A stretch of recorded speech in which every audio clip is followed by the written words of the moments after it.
반갑습니다. 7월 12일 오늘의 말씀은 사도행전 20장 35절 말씀입니다. 범사의 여러분에게 모본을 보여준 바와 같이 수고하여 약한 사람들을 돕고 또 주 예수께서 친히 말씀하신 바 주는 것이 받는 것보다 복이 있다 하심을 기억하여야 할지니라. 아멘.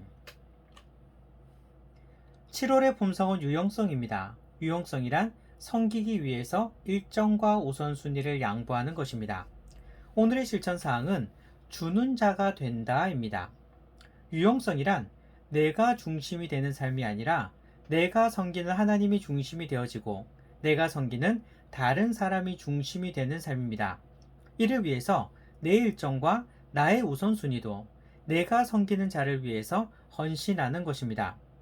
유용성의 삶을 살아간다는 것은 내 중심이 아니라 다른 사람이 중심이 되어지는 그런 삶입니다. 오늘의 실천사항은 무엇입니까?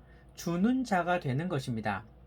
내가 중심이 되어서 움켜쥐는 삶이 아니라 남을 향해서 내 손을 펴서 주는 자가 되는 것입니다.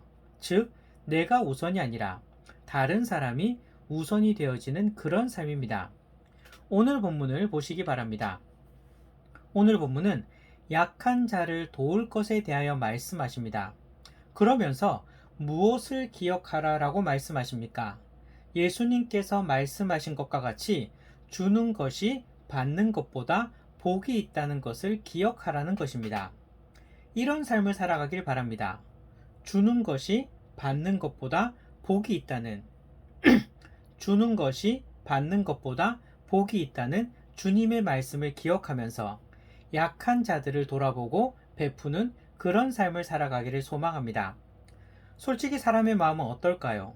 주는 것을 좋아할까요? 받는 것을 좋아할까요? 물론 참 잘 주는, 잘 베푸는 그런 사람도 있습니다.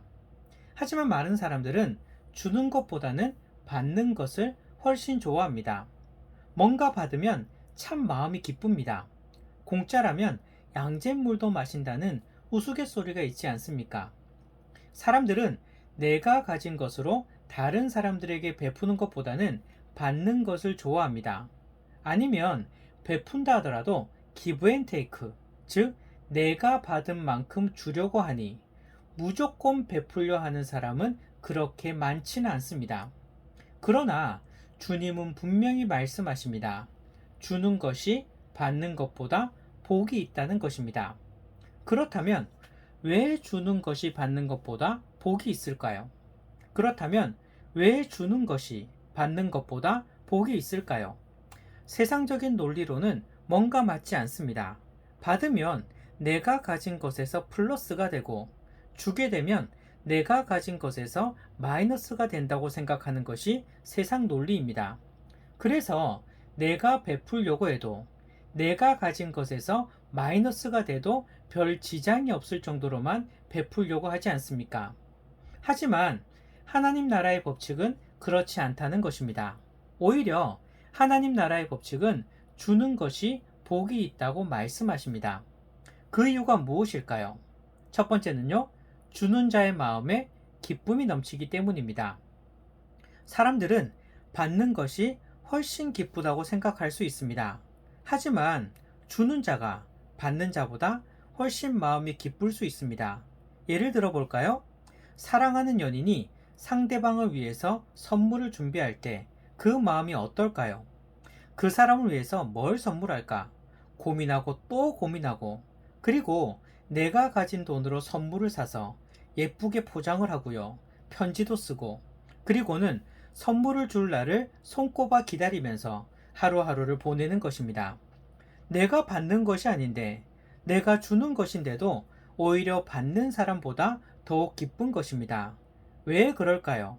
상대방이 나에게 그만큼 귀중하기 때문에 주는 것인데도 기다려지고 기다려지는 것입니다. 내가 다른 사람들에게 베푸는 것도 마찬가지입니다. 어쩔 수 없이 베풀어야 한다면 별로 기쁘지 않습니다. 내가 가진 것 손해보는 것 같습니다.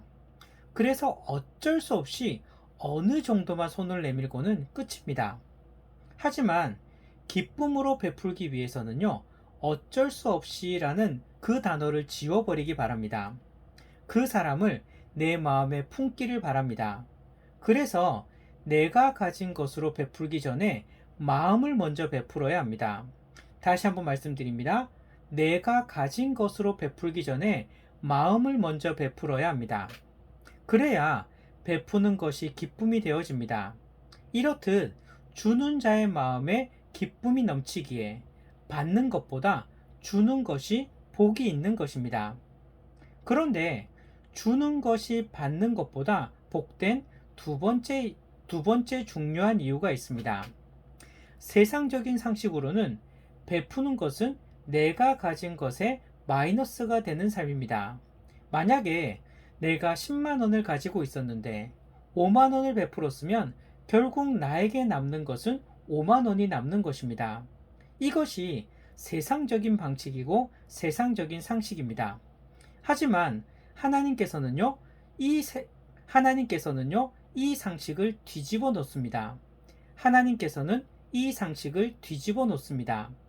내가 10만 원을 가지고 있었는데 5만 원을 베풀면 남는 것은요, 5만 원이 아니라 오히려 20만 원이 남는 것이 하나님의 법칙입니다. 신기하죠? 왜 그럴까요? 베풀고자 하는 자에게 하나님께서 더욱 풍성하게 채워주시기 때문입니다. 세상 사람들은 이 법칙을 모릅니다. 알 수도 없습니다. 하나님은요, 움켜쥐는 자에게는 풍성히 주시지 않습니다.